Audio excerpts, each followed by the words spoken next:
you recall, in the last lecture we had talked about the various logic gates. Now, in the present lecture we shall be talking about some logic families to implement gates. Now, what do we mean by logic families? See, over the years there have been many techniques or many ways in which people have come up with for designing these basic gates, because the ultimate objective was to design circuits, digital circuits, and these gates were the basic building block. Now, we shall be looking at some of these techniques or logic families using which such gates can be constructed, which will help us in designing larger circuits. Now, we shall be looking at some of the conventional methods which have been used and also some unconventional methods. So, this we shall be discussing in the next couple of lectures. So, today in this lecture we shall be talking about the issue of logic families, which means how to construct logic gates so that they may be used in circuits. Now, when we talk about logic families, there are various logic families which have been used, like conventionally there are techniques like diode transistor logic, transistor logic, emitter coupled logic. Today the most widely used is something called CMOS, complementary metal oxide semiconductor. This is universally used today, and there are some unconventional families also, which we shall also be discussing in the next lectures. Just let me tell you, unconventional, it can mean some kind of optical circuits, where instead of voltages and currents we talk about lights, presence and absence of lights, or there are something called resistive circuits, where the resistance value of some devices change, and that can represent the state 0 and 1. Okay. But in this lecture we shall be looking at some of the more conventional logic families and how they work very briefly.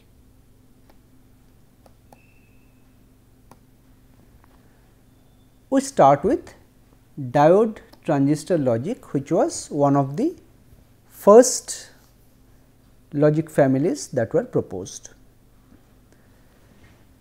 So, as the name implies, we use semiconductor diodes and transistors. So, when this logic family was proposed, bipolar transistors were used for the implementation. So, I am showing you some simple examples. Let us consider this case where we want to build a 2 input AND gate. So, the way this circuit was designed was like this. There were 2 diodes connected like this, and on the output side there was a resistance connected to a positive supply voltage. Now, let us see how this this method used to work. So, the inputs are A and B. Suppose I have grounded both the inputs. Ground means, let us say, logic 0, and this positive supply voltage means logic 1. Let us follow this convention. So, if the inputs are at ground, then you see from this power supply there will be a current flowing path, current will be flowing towards A and B, and the voltage at the output node will be very low. It will be ground plus the drop across the diode, maybe about 0.6, 0.7 volt, like that. So, the output will be at a very low voltage, and that very low voltage, let us say it is equivalent to logic 0. This will be true if at least one of the inputs are ground. If A is ground, B can be high voltage also, or B is ground, A can be high voltage also. Then also there will be a current flowing path, and the same thing will happen, output will be 0. But if both the inputs are at the high voltage, plus voltage, then the diodes will be reverse biased, no current is flowing, and the output will be equal to VCC. So, the output will be 1. So, you see this is the truth table of an AND gate. So, you can realize an AND gate like this. And just a thing, if you just reverse the direction of these diodes, if you connect them like this, then it becomes an OR gate.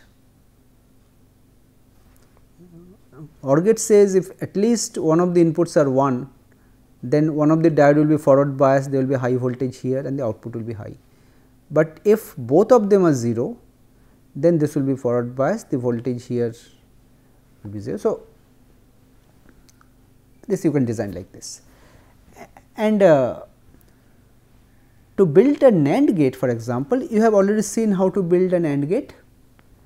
This AND followed by a transistor circuit like this. This realizes a NOT, and AND followed by a NOT is a NAND. You see this transistor how it works.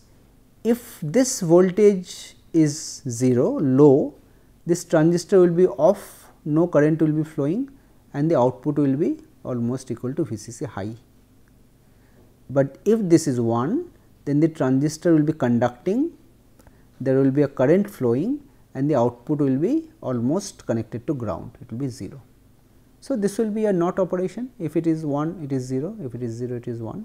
So, this is NAND. So, in diode transistor logic, you used to use diode and transistors like this to build circuits. Then came transistor logic, where diodes were replaced by transistor, which made it switch faster. See, I am not going into detail of the explanation.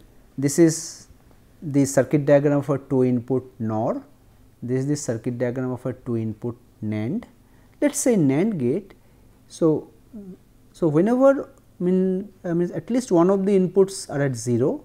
So, this emitter, multi-emitter transistor, this emitter would be conducting, this would force this transistor to be off, and then it would force this transistor to be conducting, and VCC will come to the output, output will become 1. So, this is roughly how it used to work. I am not going into detail operation of this, but I am just showing that in TTL there were so many resistances and transistors, bipolar transistors, that are used to realize the basic gates. Okay. These TTLs were used for SSI and MSI level logic at one point in time, but today you do not see this kind of circuits anymore. Okay. Today, as it said, that most of the circuits we see is based on the CMOS technology, and CMOS technology is designed based on the premise of a switch, electronic switch, a switch closing and a switch opening. Let us try to understand the concept.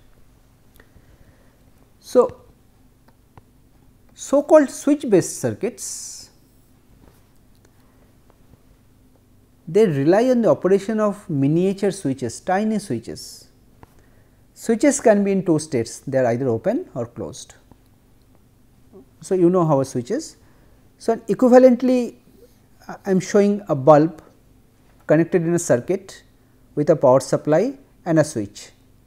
So, if this switch is open, no current is flowing, bulb is not glowing, but if the switch is closed, current will flow and the bulb will glow. So, you see in this kind of switch based circuits, there can be distinctly 2 states, switch open state and switch closed state. So, in one state current is flowing and the light is current is not flowing and the light is not glowing off. In the other state current is flowing and the light is on, right.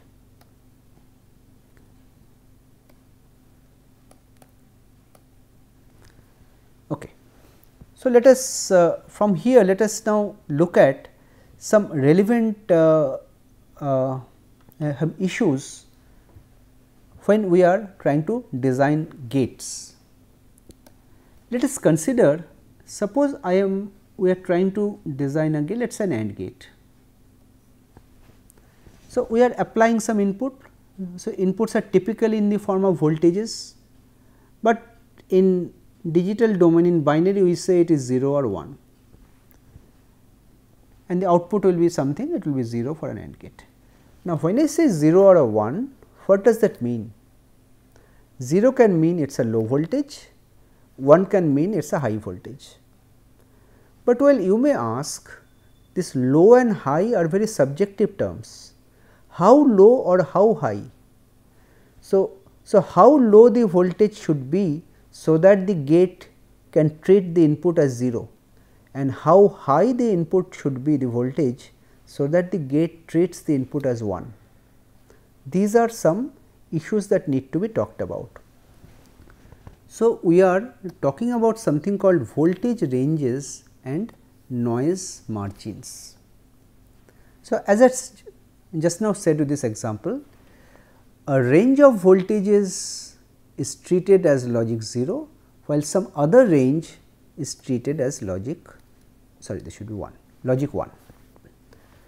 Now, the exact range of voltages, it of course will depend on the logic family, what kind of logic family you are using, and for reliable operation there should be sufficient margin between the two levels, because your electronic circuits are never perfect. There will be some small variations in their operation and performance. So, if your logic 0 and logic 1 are sufficiently spaced, there is a lot of gap in between, then even in the presence of small variations in performance and the parameters, the circuits will continue to work correctly. Okay. So, you see here I am showing an example, which is an example that pertain to the TTL family, transistor logic. Here the digital values 0 and 1 are represented by the voltage range 0 to 0.8 volts and 2 volts and above. These are the ranges of voltages to represent 0 and 1, and whatever is there in between greater than 0.8 volt and less than 2.0 volt, this is considered as an invalid voltage range, and this is the so called noise margin. Okay. Because of some external noise, a 0 should not become 1 or 1 should not become 0. There should be sufficient gap in between, and this noise margin, this ensures that. Let us now come to slowly towards CMOS, complementary MOS. So, in CMOS we have two types of transistors, N type and P type. Without going into the detail, just look at the functionality. We have N type and P type transistors. So, when you talk about N type metal oxide semiconductor or MOS transistor, the schematic diagram is like this. This is how the transistor looks like. There are 3 terminals, gate, and the other 2 terminals are called source and drain. So, when we apply a positive voltage on the gate, the switch is closed like is shown in this diagram. The switch is closed, this is the equivalent circuit, and between points 1 and 2 there can be a current flowing. But if gate is 0 voltage, the second scenario, this transistor will be non-conducting and there will be no current between 1 and 2. So, equivalently I can say that this switch has become open. So, for N type MOS transistor, when you apply gate 1, 1 means high voltage, switch is closed. If we apply 0, switch is open. But for P type transistor, the situation is exactly reverse. For a P type transistor, which is represented like this, there is a small bubble here, this indicates P type. Here when the here the positive voltage can be anything, here I am showing us plus 2.9, it can be higher also, 5 volts also. So, here if the gate is low voltage 0, then it is conducting, but if the gate is high, then it is non-conducting. So, the behavior of the switch is just reverse. If the gate has positive voltage, switch is open. If the gate has 0 voltage, the first one, the switch is closed. right. So, the behavior of the p type and n type transistors are reverse with respect to the switching behavior.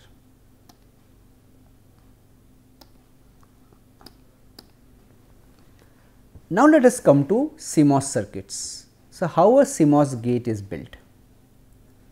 So, let us come to the simplest circuit. We show a CMOS NOT gate. So, here the input is in the diagram, the output is out. So, the truth table will be like this for a NOT gate, 0 will become 1, 1 will become 0. Let us see how this circuit works. You see, there are two transistors that are connected, one is a N type transistor, other is a P type transistor. Let us call them T1 and T2. Let us suppose my input voltage is 0, that means low voltage. So, for input voltage 0, what we have seen, the N type transistors would be off and a switch will be open, and P type transistor it will be on. So, T1 will be on and T2 will be off. So, what does this mean? T2 is off means from out to ground there is no connection, it is off, but this is on means plus V is connected to the output, which means output will be high voltage, that is why output is 1. But if your in is 0, in is 1, now the reverse will happen, your T1 will become off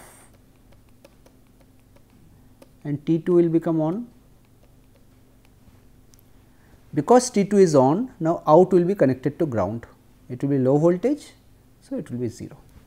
So, it works as a NOT gate. This is how a CMOS NOT gate works. Okay.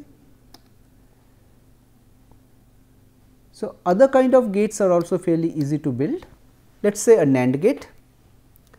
NAND gate will require 4 transistors as we show in this diagram, 2 N type transistors here and 2 P type transistors here.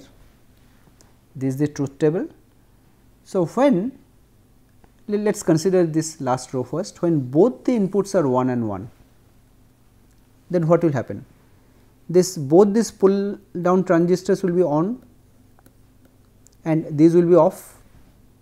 Because these are on, from the output to ground there will be a path. So, output will become 0. So, output will become 0, right. But if we consider any of the other scenarios 0 0 0 1 or 1 0, here at least one of these two transistors will be off, let us say B. So, one of them will be off and at least one of these two transistors will be on. So, because one of A and B are off, one of them is 0 at least. So, from output to ground there will be no path, but because at least one of these two transistors is on, from plus V to out there is a path. So, output will be high, so output will become 1. This is your NAND function, right. So, this is how this NAND gate works in CMOS. NOR gate operation is similar, just the structure of the circuit will be a little different. It will look like this. So, this P type transistors are coming in series and N type transistors are coming in parallel. So, here again you see when both the inputs are 0, 0 means what? This is off, this is off,